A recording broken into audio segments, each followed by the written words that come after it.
Innal hamdalillah, segala puji dan puja kehadirat Allah. Nahmaduhu wa nasta'inuhu wa nastaghfiruh.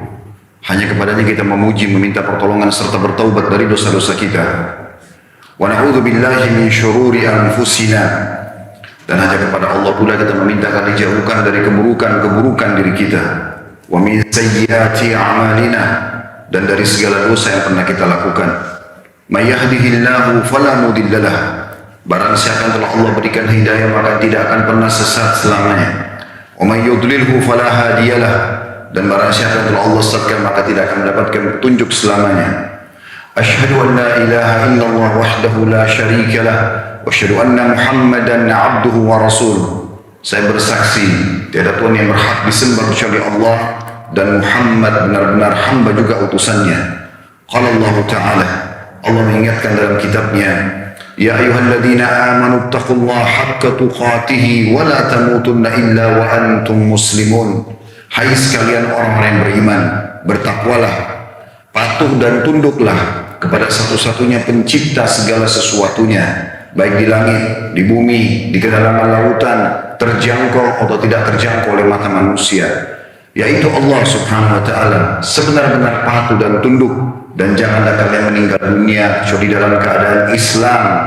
Di ayat yang lain qala Allah Ta'ala, ya ayuhan nasu taqu rabbakum alladhi khalaqakum min nafsin wahidah wa khalaqa minha zawjaha wa batha minhuma rijalan katsiran wa nisaa wattaqullaha alladhi tasaaluna bihi wal arham innallaha kana 'alaikum raqiba. Hai sekalian manusia, sekali lagi bertakwalah, hanya patuh dan tunduklah kepada Allah yang telah menciptakan kalian dari jiwa yang satu, yaitu Adam alaihissalam, dan telah menciptakan dari jiwa yang satu istrinya Hawa alaihissalam, dan telah banyak memberikan keturunan laki-laki juga perempuan dari keduanya. Sekali lagi bertakwalah kepada Allah dan jagalah hubungan silaturahim. Sesungguhnya Allah senantiasa mengawasi kalian. Di ayat yang ketiga qala Allah Ta'ala, ya ayyuhalladzina amanu taqullaha wa qulu qawlan sadida yuslih lakum a'malakum wa yaghfir lakum dhunubakum wa may yuti'illaha wa rasulahu faqad faza fawzan 'azima. Hai sekalian orang-orang yang beriman, sekali lagi bertakwalah, hanya patuhlah dan tunduk kepada Allah dan ucapkan kalimat yang benar, jujurlah, niscaya Dia akan memperbaiki amalan perbuatan kalian, mengampuni dosa-dosa kalian. Barang siapa yang mentaati Allah dan Rasulnya, maka dia telah mendapatkan kemenangan yang besar. Amma ba'd, fa inna asdaqal hadithi kitabullah. Kita tahu sebaik-baik rujukan umat Islam dalam segala lini kehidupan mereka, terutama ibadah, adalah kitabullah, Al-Quran. Wa khair hadyu Muhammadin sallallahu alaihi wa ala alihi wa sahbihi wa sallam. Dan sebaik-baik petunjuk setelah Al-Quran adalah petunjuk Nabi besar Muhammad sallallahu alaihi wa ala alihi wa sahbihi wa sallam, yang dikenal dengan As-Sunnah. Wa syarrul umuri muhdatsatuha, dan seburuk-buruk perbuatan terutama dalam ibadah yang tidak punya rujukan dari keduanya, baik Al-Quran juga Sunnah. Fa inna kulla muhdatsin bid'ah, semua ibadah yang tidak punya rujukan dikenal dengan perbuatan baru dalam agama. Wa nabidatin dhalalah, dan perbuatan baru akan membawa pelakunya pada kesesatan dan kekeliruan, mendalam finalan kesesatan akan membawa pelakunya, kesesatan akan membawa pelakunya ke dalam api neraka. Saudaraku simak dan Jumat rahimani wa rahimakumullah. Apa yang saya bacakan tadi dikenal dengan khutbah hajah. Baginda Nabi SAW di setiap momen-momen penting, beliau selalu membuka dengan 3 ayat penting yang bertakwa kepada Allah, lalu mengingatkan agar seluruh umatnya selalu berpegang pada Al-Quran dan Sunnah, terutama dalam masalah ibadah. Kesempatan kita ini akan membahas tentang masalah taubat dan istighfar adalah solusi masalahmu. Saudaraku seiman, fenomena demi fenomena alam terus saja diperlihatkan dan dipertontonkan oleh Sang Pencipta Allah di depan-depan kita, di depan mata kita. Bahkan di negara Indonesia merupakan komunitas muslim terbesar, banjir, longsor, gempa, tsunami, dan segala macam fenomena ini. Yang kita sayangkan teman-teman sekalian, kita melihatnya seperti seakan-akan sebuah berita saja, bukan sebuah peringatan. Seakan-akan itu bisa terjadi dan bisa hilang atau kita bisa hilangkan. Padahal hampir seluruh ilmuwan, bahkan pemerintahan-pemerintahan di muka bumi ini pada saat terjadi musibah dan fenomena alam seperti ini, mereka tidak akan pernah bisa punya solusi kecuali menerimanya, dan setelah itu pada saat sudah reda baru mereka bisa mulai memperbaiki lagi infrastruktur atau yang sejenisnya. Saudaraku seiman, seharusnya kita sebagai orang beriman memahami masalah ini. Tidak akan mungkin terjadi sebuah musibah apalagi merata kecuali ada masalah yang sudah kita lakukan dan terus menerus dalam pelanggaran tersebut. Rasionalnya, kalau Anda kerja di satu perusahaan, apakah masuk akal Anda tiba-tiba dikeluarkan, dipecat, atau misalnya diberikan sebuah surat peringatan atau SP biasanya disebutkan tanpa Anda melakukan pelanggaran? Tentu secara akal sehat tidak mungkin. Pasti ada pelanggaran yang Anda lakukan.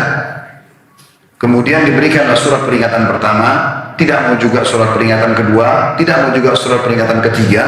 Sebagian perusahaan cuma sampai surat peringatan kedua, kemudian setelah itu di PHK. Banyak orang subhanallah, dia tunggu dulu surat peringatan itu datang, baru dia mau berhenti. Atau bahkan sudah di PHK baru dia menyesal. Kenapa harus seperti ini saudara seiman? Kenapa kita tidak menjadi orang yang berprestasi saja, orang baik-baik saja? Kenapa harus mencoba-coba pelanggaran sehingga kita kena ancaman-ancaman? Kenapa Anda tidak menjadi seorang pegawai berprestasi di perusahaan Anda yang mendapatkan semua bonus, semua gaji, semua fasilitas hanya karena Anda berprestasi? Apa itu prestasi teman-teman? Taat dan patuh. Selama Anda taat dan patuh pada peraturan perusahaan, Anda tidak melakukan pelanggaran-pelanggaran, Anda akan dapat semua fasilitasnya. Ini contoh rasional. Itu lingkup kecil di sekitar Anda. Bagaimana kalau kita bicara lingkup lebih besar, fenomena alam?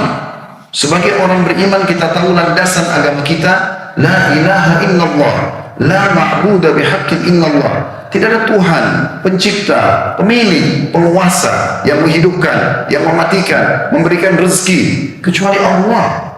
Itu konsep dasar agama kita. Dari kecil kita ditanamkan masalah itu. Kita hidup, mati, semua untuk kalimat ini. Dan bahkan orang kalau mau masuk Islam mengucapkan kalimat ini. Dakwah Nabi Muhammad SAW 13 tahun di Mekah. 10 tahun pertama belum ada perintah apa-apa, belum ada jihad, belum ada puasa, belum ada zakat. Perintah sholat 5 waktu, kejadian Isra Mi'raj di tahun ke-11 dari masa kenabian. Lalu apa isi dakwah Nabi SAW 10 tahun itu? Menetapkan tentang memahami makna la ilaha illallah. Jangan bergantung pada benda-benda mati seperti pohon. Jangan lagi makan bangkai. Jangan lagi melakukan ini dan itu. Diingatkan oleh Nabi SAW sehingga ayat-ayat Makkiyah, surah-surah Makkiyah yang turun di Mekah umumnya berisikan tentang peringatan agar bertauhid kepada Allah dan menjauhkan semua pelanggaran seperti ini. Supaya manusia yang nanti beriman lahir seperti figur Abu Bakar, Umar dan sahabat-sahabat Nabi yang lain, ridwanullahi alaihim, orang-orang yang terkenal dengan keimanan dan juga ketauhidannya, itu tertanam benar sehingga mereka tidak berani sama sekali untuk melakukan pelanggaran-pelanggaran karena tahu akan terjadi fenomena-fenomena yang besar. Allah berfirman dalam surah Hud, disebutkan di ayat 117-nya, A'udzu billahi minasyaitonir rajim, wa ma kana rabbuka liyuhlikal qura bidzulmin wa ahluha muslihun. Hai Muhammad, sampaikan kepada seluruh manusia, bahkan umat orang-orang beriman, bahwasanya Tuhanmu tidak akan pernah membinasakan satu negeri sementara penduduknya berbuat kebaikan. Apa artinya?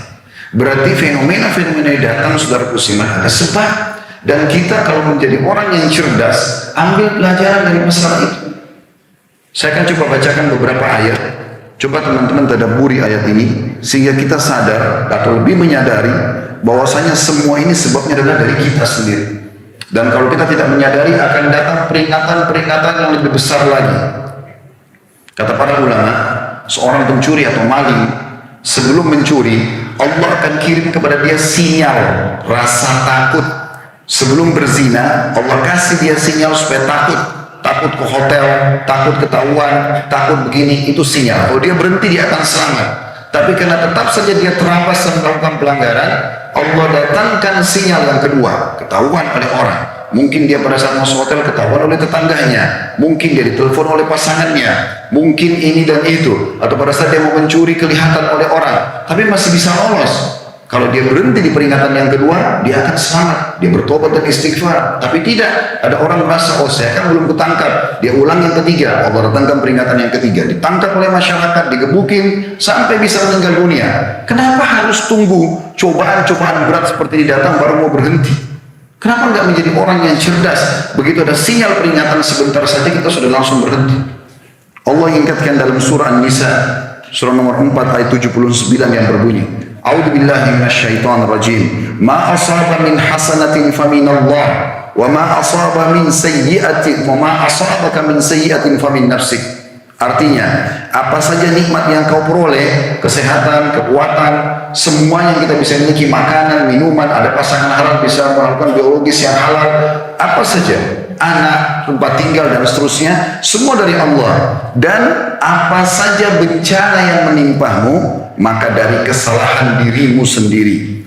Imam Qatadah rahimahullah mengatakan, yang dimaksud dengan ayat ini adalah disebutkan oleh Ibnu Katsir dalam tafsir beliau sebagai hukuman bagimu wahai anak Adam disebabkan karena dosamu. Juga ditegaskan oleh Allah Subhanahu wa taala dalam ayat lain, surah Asy-Syura, surah nomor 42 ayat 30 yang berbunyi, A'udzu billahi minasyaitonir rajim, wa ma asabakum min musibatin fabima kasabat aydikum wa ya'fu an katsir. Apa saja musibah yang menimpa kamu, kecil saja, kaki kita jarang kesentuh batu, keseleo, apalah yang berhubungan dengan kita pribadi, atau hal yang lebih besar. Hal yang lebih besar misalnya terjadinya fenomena alam tadi. Maka apapun musibah yang menimpa kamu adalah disebabkan oleh perbuatan tanganmu sendiri, dan Allah memaafkan sebagian besar. Ibnu Katsir mengatakan makna ayat ini, surah Asy-Syura ayat 30, adalah musibah-musibah apa saja yang menimpa kamu wahai anak Adam hanyalah karena keburukan-keburukan yang telah kamu lakukan, dan Allah memaafkan sebagian besar dari kesalahan-kesalahan sehingga dia tidak membalas kesalahan-kesalahan kamu, bahkan dia memaafkan. Saya tidak bisa bayangkan teman-teman kalau seandainya Allah murka sepenuhnya, seperti apa musibah yang datang. Sedikit gempa menghancurkan sekian ratus rumah, sekian ribu rumah, longsor menghancurkan satu perkampungan, satu perdesaan, satu kota. Kenapa harus menunggu ini semua terjadi? Juga dalam firman Allah Subhanahu wa taala dalam surah Ar-Rum, surah nomor 30 ayat 41, Allah juga mengingatkan, A'udzu billahi minasyaitonir rajim, Zaharal fasadu fil barri wal bahr bima kasabat aydin nas. Sesungguhnya tampak kerusakan di darat dan di laut disebabkan karena perbuatan manusia. Ibnu Katsir juga mengatakan dalam tafsir beliau akan terjadi kekurangan pada tanaman, buah-buahan disebabkan karena kemaksiatan.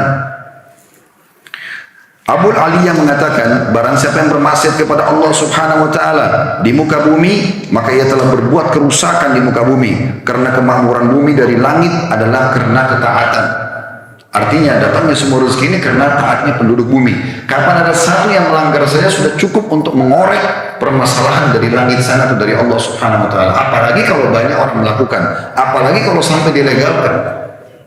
Sebaliknya, andai saja kita menjaga diri kita dari pelanggaran-pelanggaran tersebut, kita saling mengingatkan, satu warga masjid begini, satu kompleks seperti ini, satu RT, RW, terus lurah, camat, sampai ke wilayah-wilayah, bahkan sampai ke pimpinan tertinggi, pimpinan tertinggi di negara kita, itu saling mengingatkan agar jangan sampai terjadi pelanggaran. Toh juga memang pelanggaran agama ini semuanya buruk, teman-teman sekalian. Yang agama larang itu semuanya buruk. Bohong, menipu, mengganggu orang, menggunjing, memfitnah, mencuri, semua buruk. Semua yang agama suruh baik. Jujur, amanah, tanggung jawab, berbakti, berbagi, semuanya agama perintahkan baik. Maka kita disuruh jadi orang baik.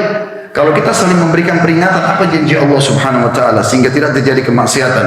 Dalam surah Al-A'raf, surah nomor 7 ayat 96, Allah Subhanahu wa taala berfirman, dari 1400 tahun lalu turun ayat ini di tangan Nabi SAW, diterima oleh Nabi SAW, dan akan terus ditilawakan oleh orang beriman sampai hari kiamat.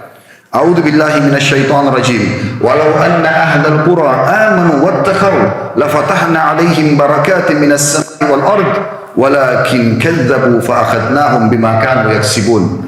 Jikalau sekiranya penduduk negeri-negeri beriman dan bertakwa, pastilah kami akan melimpahkan kepada mereka berkah dari langit dan bumi, tapi mereka mendustakan ayat-ayat kami, maka kami siksa mereka disebabkan perbuatan mereka. Ini 3 buah ayat dalam Al-Quran, tentu masih banyak yang lainnya, karena khutbah Jumat saya ringkaskan. Kita dengarkan hadis Nabi alaihi salatu wassalam, bagaimana Nabi SAW memperingatkan masalah ini. Dalam hadis yang sahih, disahihkan oleh Al-Albani dalam silsilah hadis sahihah, ini diriwayatkan oleh Abu Nuaim dalam Hilatil Auliya, Yang berbunyi kata Nabi SAW, al-masa'ibu wal amradu wal ahzanu fid dunya jaza. Yang artinya semua musibah-musibah, penyakit-penyakit, kesusahan-kesusahan di dunia merupakan balasan dari dosa-dosa. Juga dalam hadis yang kedua, kata Nabi SAW, la yusibu rajulun hudshun udin, khudshun atau khadshun udin wala atharatun qada wala atharatu qadamin wala ikhtilaju irqin illa bidhanbin wa ma ya'fu Allah akthar. Tidaklah sepotong kayu melukai seseorang. Teman-teman lagi jalan ketusuk dengan potongan kayu atau kesanduk atau dijatuhi potongan ranting pohon pun, atau tergelincir telapak kakinya atau terkilir uratnya, kecuali dengan sebab dosa, dan apa yang Allah maafkan lebih banyak daripada itu. Hadis ini sahih diriwayatkan Ibnu Jarir dalam Jami'us Sahih As-Saghir. Hadis yang ketiga adalah sabda Nabi SAW. Ini peringatan yang luar biasa yang harus dijadikan sebagai pegangan oleh kaum muslimin. Saya langsung bacakan saja terjemahnya karena hadisnya cukup panjang. Yang berbunyi, kata Nabi SAW, wahai orang-orang muhajirin, maksudnya penduduk Mekah yang sempat hijrah di Madinah, tentu peringatan buat kita semua juga. Kata beliau, ada 5 perkara, jika kamu ditimpa 5 perkara ini, aku memohon perlindungan kepada Allah agar jangan sampai kalian mendapatinya. Nanti akan menjadi masalah besar buat kalian. Yang pertama, kata Nabi SAW, tidaklah perbuatan keji, seperti contohnya bakhil, zina, minum khamr, judi, merampok, semua yang memang juga di pemerintahan kita dan pemerintahan negara-negara lain dianggap kriminal. Dalam agama memang sudah dianggap juga kriminal, pelanggaran. Dikatakan dilakukan pada suatu masyarakat, perbuatan-perbuatan tersebut dilakukan di satu masyarakat secara terang-terangan, kecuali akan tersebar wabah penyakit dan penyakit-penyakit lainnya yang tidak ada pada orang-orang telah lewat terdahulu. Mana pernah kita dengar kisah umat dulu ada coronanya? Mana kita pernah dengar ada virus ini, bakteri itu? Tidak pernah kita kenal di kisah-kisah masyarakat terdahulu. Kenapa bisa ada di masa kita? Nabi SAW, kiai dan guru kita sudah memberikan kita bocorannya. Karena perbuatan keji merajalela. Sampai seakan-akan anak-anak muda kalau melakukan perzinahan atau pergaulan bebas di pinggir jalan tidak malu lagi bagi mereka, kayak bukan pelanggaran. Yang lebih unik, orang di sebelahnya lewat, ya sudah, dia berbuat terserah dia. Oh itu modern, oh itu memang anak muda. Bahkan banyak orang tua yang bilang sama anak-anaknya, kau masih muda nak, nikmati apa? Bermaksiat kepada Allah, suruh berzina, suruh pacaran, suruh minum khamr. Nanti kalau sudah di penjara baru menyesal orang tuanya. Kok aneh benar? Bagaimana bisa seseorang antara kita, bapak-bapak sini, saya ingin sentuh sedikit kecemburuannya. Anda bisa ridho seorang anak laki-laki datang menjemput anak perempuan Anda, pamit om, pamit paman, jemput. Mau diapakan anak perempuan Anda? Dibawa jalan, lalu tidak terjadi perzinahan? Itu adalah kehormatan Anda, anak perempuan itu. Kapan tercoreng, sedikit dan tidak mungkin jalan berdua di motor, di mobil, ke bioskop, lalu tidak terjadi perzinahan. Lalu kemudian setelah malu, hamil di luar nikah, baru Anda malu. Subhanallah. Tunggu malu itu datang baru mau tahu, baru mau kok kenapa enggak berhentikan? Kau suka anak saya, nikahi dia. Ini hukum Islam. Selesai. Mereka pacaran setelah nikah, silahkan. Pak safar sama-sama masuk hotel resmi, silahkan. Bahkan punya anak berpahala dalam Islam. Kenapa harus zina? Kenapa harus melakukan perbuatan yang haram dan dibiarkan? Dianggap sesuatu yang luar biasa. Pada saat orang tua di zaman kita sekarang memasang tenda depan rumahnya karena pernikahan anaknya, malu. Oh, nikah masih muda, pasti ada apa-apa. La haula wala quwata illa billah. Tapi kalau gonta-ganti anaknya dengan pacar demi pacar, datang pacarnya pada malam minggu ini. Kemudian tetangga tanya, siapa itu bu? Siapa itu pak? Oh itu pacar anak saya. Tidak lalu, pacaran sebelum nikah maksudnya apa? Zina, pelanggaran agama, dan ini dosa besar. Bangga. Bulan depan datang laki-laki yang lain. Siapa itu? Tanya, oh itu pacar baru anak saya. Mana yang lalu? Putus sampai 10 kali nggak malu. Nikahkan anak muda, malu. Kenapa terbalik fitrah kita ini? Kenapa jadi rusak seperti ini? Kenapa justru perintah agama yang kita tinggalkan? Kenapa justru pelanggaran yang kita dahulukan? Padahal ini bisa mendatangkan musibah yang luar biasa. Kemudian kata Nabi SAW, itu wasiat yang pertama. Yang kedua kata beliau, tidaklah mereka mengurangi takaran, curang di timbangan. kecuali mereka akan disiksa dengan peceklik, kehidupan susah, dan kezaliman pemerintah. Ini sabda Nabi. Ini pelanggaran terjadi. Transaksi timbangannya ditaruh magnet, diubah ininya, diubah itunya. Kenapa akhirnya? Kenapa ini harus terjadi? Kenapa nggak cari yang halal? Kenapa? Masalahnya apa? Keberkahan yang kita cari. Berapa banyak orang gaji cuma 1 juta, 2 juta 1 bulan, tapi dia hidup, anaknya ikut, istrinya tinggal sama dia, anaknya 3, mertuanya ngumpang, hidup. Ada orang 50 juta tiap bulan nggak cukup-cukup, karena nggak ada keberkahan. Berkah itu yang dicari, kualitasnya, bukan kuantitasnya. Kemudian kata Nabi SAW, yang ketiga, tidaklah mereka menahan zakat harta mereka, kecuali hujan dari langit juga akan ditahan dari mereka. Seandainya bukan karena hewan-hewan, manusia yang susah, maka mereka tidak akan diberikan hujan. Yang keempat, orang-orang tidak membatalkan perjanjian Allah dan Rasulnya, kecuali Allah akan menjadikan musuh dari selain mereka atau orang-orang kafir menguasai mereka dan merampas sebagian apa yang ada di tangan mereka. Dan yang terakhir, yang kelima, kata Nabi SAW, dan selama pemimpin-pemimpin negara tidak menghukumi dengan kitab Allah dan memilih-milih sebagian apa yang Allah turunkan, kecuali Allah akan menjadikan permusuhan di antara mereka. Harusnya kan tidak boleh ribut, tapi terjadi karena fenomena seperti ini. Dan hadis ini diriwayatkan Ibnu Majah, Al-Bazzar, Al-Baihaqi dari Ibnu Umar, dan disahihkan oleh Al-Albani dalam silsilah hadis sahih. Teman-teman sekalian, kalau ada yang bertanya lalu selanjutnya, apa yang kami harus lakukan? Maka itu judul khutbah kita, taubat dan istighfar. Apa itu istighfar, teman-teman sekalian? Istighfar ini adalah kita memohon maaf. Seperti misalnya Anda melakukan satu pelanggaran di kantor atau sama seseorang, Anda mengatakan maafin saya. Itu istighfar. Kita kayak minta maaf sama Allah karena melanggar. Taubat itu apa? Pengikraran tidak akan mengulangi pelanggaran tersebut. Itu namanya istighfar. Itu namanya taubat. Makanya kita menggabungkan keduanya, antara istighfar dan taubat. Perhatikan apa yang dikatakan oleh para salafus saleh tentang masalah istighfar dan taubat ini. Kita istighfar, kita taubat. Dan tentu kita istighfar, ucapkan, ya Allah, aku mohon maaf kepadamu, astagfirullah, wa atubu ilaih, aku janji tidak akan mengulanginya. Semua orang yang tadi kita coba memperbaiki dan tidak akan kembali kepada pelanggaran-pelanggaran tersebut. Dengarkan apa perkataan para salafus saleh tentang masalah istighfar. Abu Musa al-Ash'ari radhiyallahu anhu mengatakan, dahulu kita memiliki 2 pelindung dari azab. Bisa tidak datang siksaan, fenomena-fenomena alam yang menakutkan itu tidak akan terjadi. Karena 2 hal. Salah satunya telah pergi, kata Abu Musa al-Ash'ari, yaitu keberadaan Rasulullah SAW di tengah-tengah kita. Kalau kita hidup di zaman Nabi dulu, maka Allah tidak hukum karena ada Nabi. Nabi bisa memohon ampun, Nabi bisa memohon agar azab Allah tidak turun, tapi sekarang Nabi sudah meninggal. Maka kata beliau apa? Dan tersisa 1, yaitu istighfar. Apabila ia juga telah pergi, maka pastikan kita akan binasa. Rabi' ibn Husain rahimahullah seorang tabi'in mengatakan, merendahlah kalian kepada Rabb kalian, berdoalah kepadanya di kala senggang, dan Allah telah berfirman dalam hadis qudsi, man da'ani fir rakha'i ajabtuhu fi syiddah. Siapa yang berdoa padaku di waktu lapang, bapak-bapak di sini lagi sehat, lagi pekerjaan ada, rumah ada, mobil ada, istri ada, anak ada, di situ Anda justru puncaknya harus berdoa.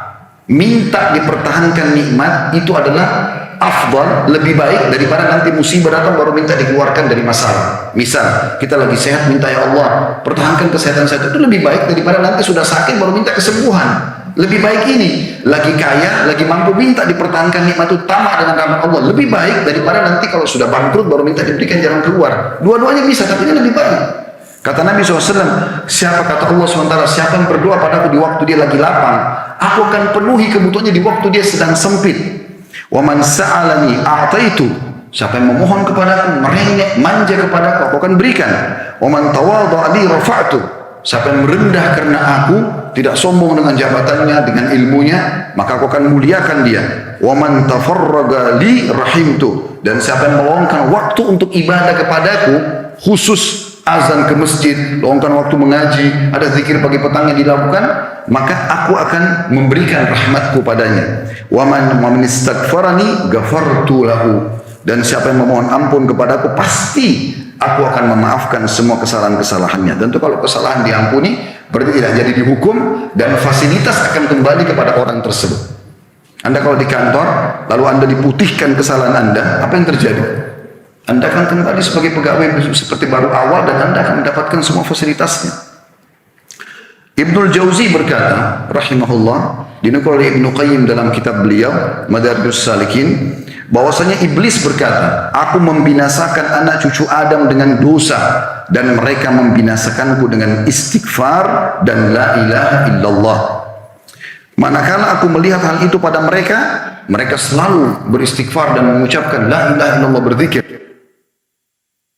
Tuhan tempat bergantung, memohon, takut, cinta kecuali Allah, maka aku tanamkan pada diri mereka hawa nafsu pada mereka, di mana mereka berbuat dosa tapi mereka tidak beristighfar karena mereka mengira diri mereka telah berbuat baik. Kata ada mengatakan rahimahullah, Al-Quran menunjukkan kalian penyakit dan obat dari penyakit kalian itu. Penyakit kalian adalah dosa dan penyembuhannya adalah istighfar.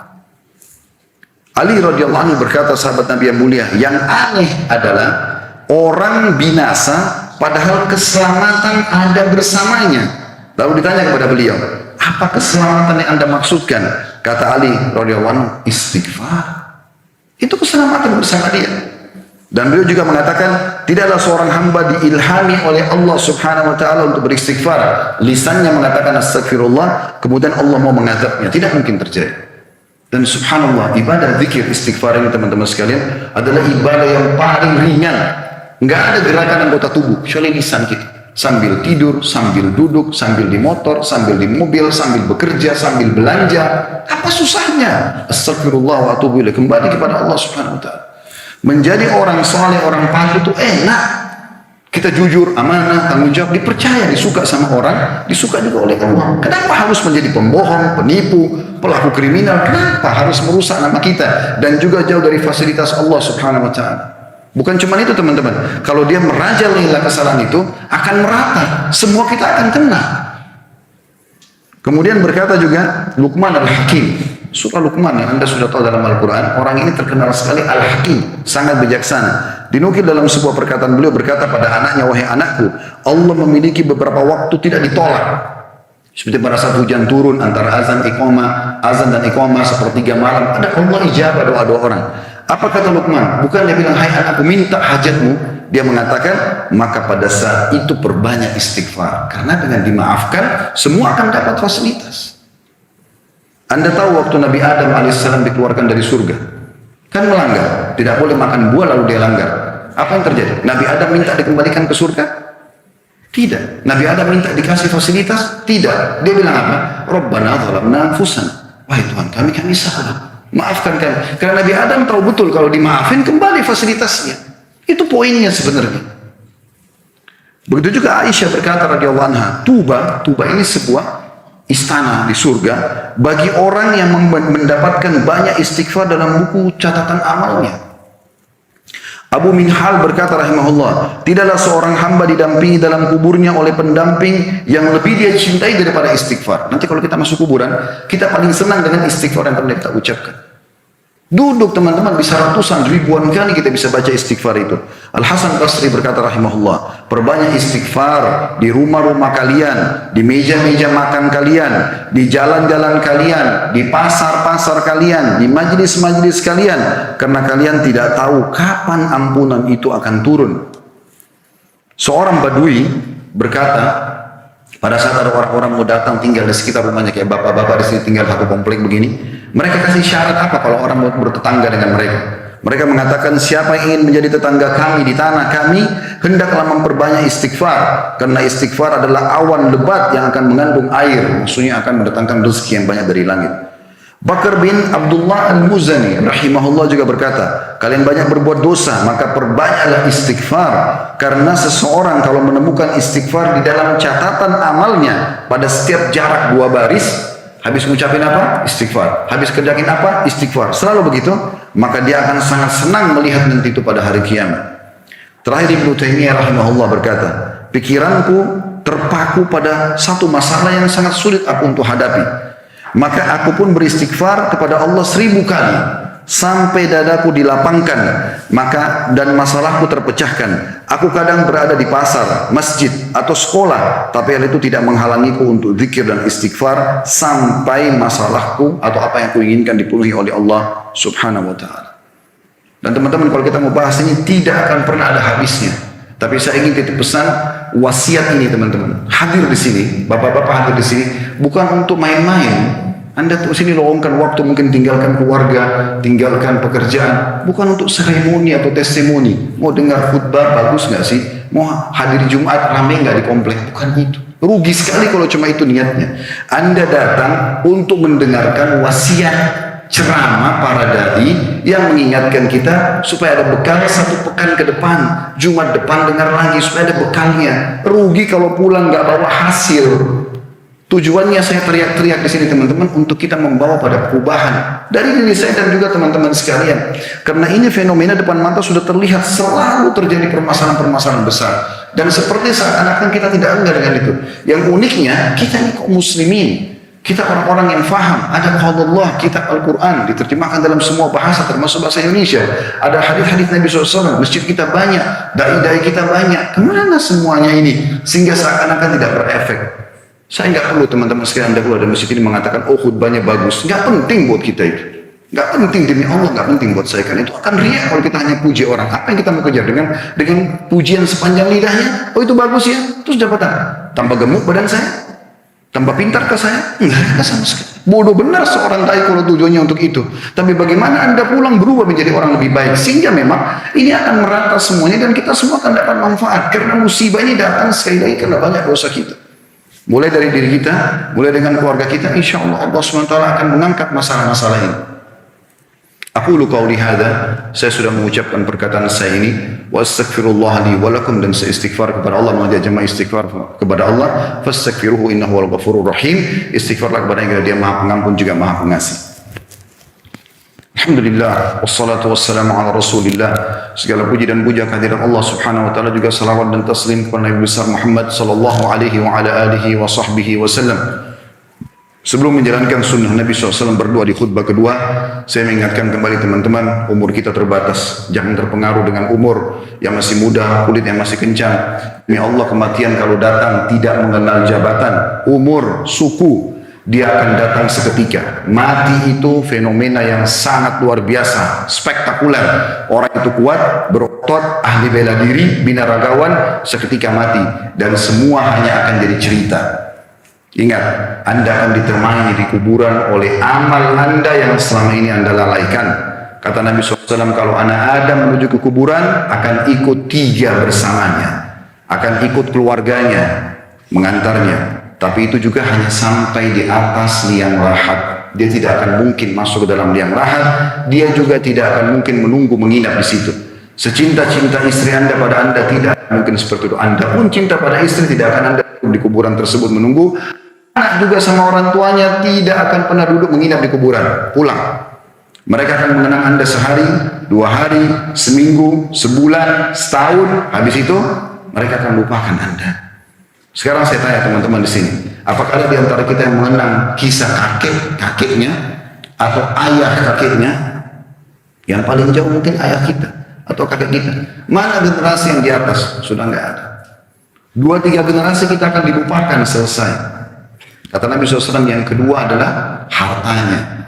Mobil Ferrari, mobil Alphard yang Anda punya yang mewah-mewah, yang biasa Anda bangga dengan pakai. Bangga kalau pakai kantor, hanya sampai di pagar kuburan. Tidak akan masuk ke liang lahat. Pasti akan dibawa pulang jadi warisan. 2 itu akan pulang, kata Nabi SAW, dan tinggal bersamanya amalnya. Sholat, puasa, zikir, baca Quran, yang selama ini bapak-bapak selalu lalaikan. Itu justru yang menemani di kuburan. Kalau itu sedikit, maka Anda akan sendirian dan akan banyak gangguan-gangguan dan siksaan di kuburan. Maka harus hati-hati. Selamatkan diri Anda teman-teman sekalian, karena tidak ada yang bisa menyelamatkan kecuali diri Anda sendiri. Allah berfirman, innallaha la yughayyiru ma biqaumin hatta yughayyiru ma bi anfusihim. Allah tidak akan mengubah nasib satu kaum sampai dia mengubah dirinya sendiri. Dia berubah menjadi orang baik, maka dia telah menyelamatkan dirinya. Selamatkan diri Anda teman-teman sekalian.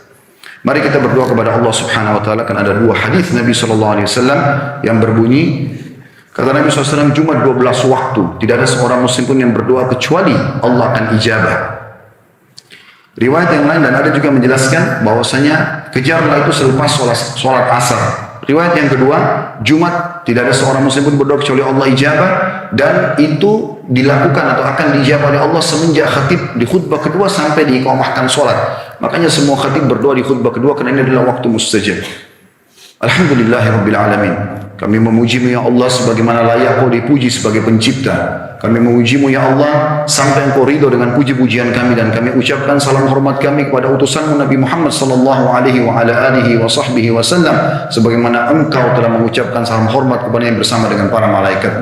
Ya Allah, kami tidak berkumpul di tempat ini kecuali karena ingin menjalankan salah satu dari perintah-Mu, dan kami mohon ya Allah, terimalah ini dengan pahala yang sempurna, dan terimalah ya Allah seluruh amal-amal soleh yang pernah kami kerjakan, yang sedang kami kerjakan, yang akan kami kerjakan sampai menjelang ajal nanti dengan pahala yang sempurna.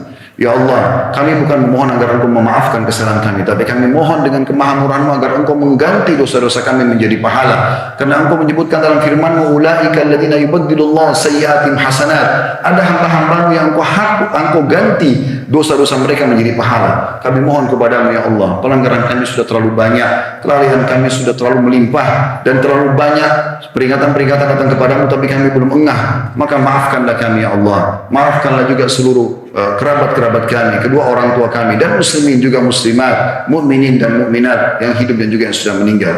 Ya Allah, jadikan negara kami Indonesia negara yang aman, tentram, damai. Seluruh umat Islam di bawah naungan ukhuwah Islamiyah. Angkat perselisihan di antara mereka. Satukan kami di bawah Al-Quran dan Sunnah. Kembalikan kami dalam ibadah kepada Al-Quran dan Sunnah. Karuniahilah untuk kami, para pemimpin kami, semua tidak terkecuali Allah, keimanan, ketakwaan kepadamu, kembali kepada syariatmu, sehingga kami selalu mendapatkan rahmatmu. Lunasilah utang negara kami semudah-mudahnya. Dan ya Allah, siapapun menginginkan keburukan buat kami, buat negeri kami, buat agama kami, kembalikan tipu daya mereka kepada diri mereka sendiri. Ya Allah, tolonglah saudara kami di Palestina, di Syria, di Yaman, di Irak, di Myanmar, di Ahsa, dimanapun mereka berada yang sedang tertindas. Ikhlaskan niat mereka, terima para syuhada mereka, mulakan Islam di tangan mereka dan tangan kami semua, serta ikut sertakan kami bersama mereka di pahala, baik dengan doa, dengan harta, juga dengan jiwa kami. Dan ya Allah, berikanlah kami semua kebaikan di dunia. Rabbana atina fid dunya hasanah, dan semua kebaikan-kebaikan di akhirat. Wa fil akhirati hasanah wa qina adzabannar, selamatkan kami dari siksa api neraka. Wa adkhilnal jannata ma'al abrar, masukkanlah kami ke dalam surga bersama orang-orang yang patuh. Ya Azizu ya Ghaffar, wahai Zat yang Maha Mulia dan Maha Pengampun. Ya Rabbal Alamin, wahai Tuhan alam semesta. Wa sallallahu ala nabiyina Muhammadin walhamdulillahi rabbil alamin. Inna Allah ya'muru bil adli wal ihsan. Allah selalu memerintahkan kita berbuat keadilan dan kebaikan. Wa yanha 'anil fahsya'i wal munkari wal baghi. Allah larang perbuatan keji, pelanggaran, kemungkaran, kemaksiatan. La'idukum ya'idukum la'allakum tadhakkarun. Itu peringatan dari Allah, jadikan sebagai prinsip hidup kalian. Fadhkurullahal 'azim yadhkurkum. Ingat kepada Allah, Allah akan ingat kepada kalian. Washkuruhu 'ala ni'ami yazidkum. Syukuri nikmatnya, dia pasti akan tambah. Wa la dzikrullahi akbar. Ingat Allah adalah amal yang paling besar. Wa aqimis shalah, dan dirikanlah salat.